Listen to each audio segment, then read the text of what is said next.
Welcome to our Entities in Emergency Management simulation.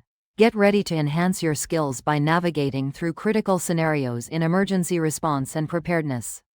Join us as we delve into the core missions of emergency management. Let's dive in and explore the challenges together. Say hello and start your conversation with Sergeant Michael Thompson.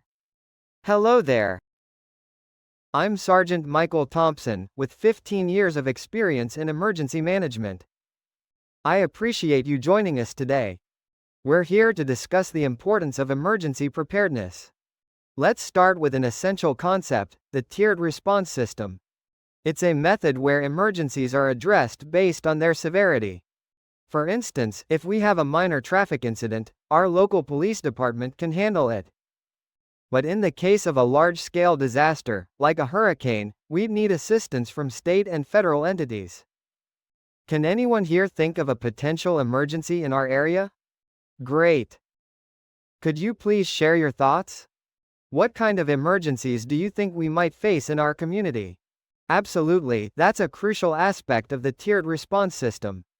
To determine when to call for outside help, we consider a few factors, including the scale of the incident, available local resources, and potential hazard to human life.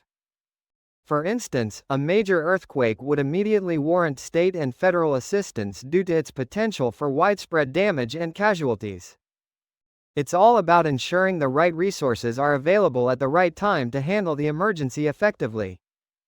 Now, speaking of federal agencies, are you familiar with FEMA and DHS and their roles in emergency management? As a veteran police sergeant, I've seen firsthand how FEMA and DHS provide invaluable support during large-scale disasters.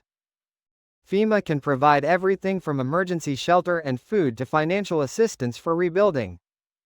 Meanwhile, DHS coordinates the overall national response, ensuring all agencies work together effectively. They're both crucial when local resources become overwhelmed. Now let's shift focus to our state and local players. Are you aware of the roles of the Governor's Office of Emergency Services and county offices of emergency management? Absolutely, let's take a wildfire as an example. Local fire departments would be the first responders, tackling the fire head-on. The County Office of Emergency Management would coordinate evacuation efforts and establish emergency shelters.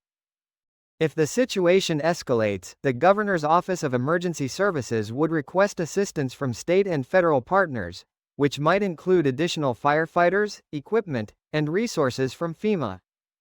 Now, it's not just government entities involved in these efforts.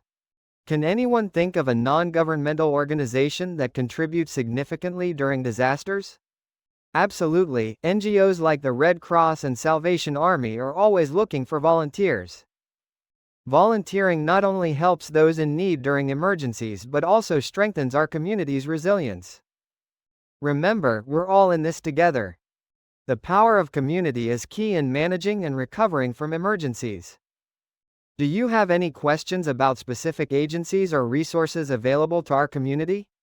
Indeed, power outages and floods are potential emergencies we might face. For power outages, local utilities companies are first responders, but in major or prolonged outages, we might need help from state agencies or even federal assistance. In case of severe flooding, local entities like our fire department and county emergency management office would take the lead in rescue efforts and evacuations. If the situation worsens, we might need to call in resources from the Governor's Office of Emergency Services, and possibly FEMA for recovery assistance.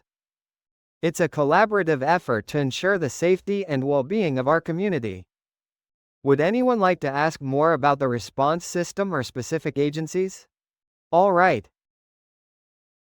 Remember, understanding these systems and our roles within them is key to fostering a sense of collaboration and preparedness in our community. Don't hesitate to reach out if you have any future questions or concerns.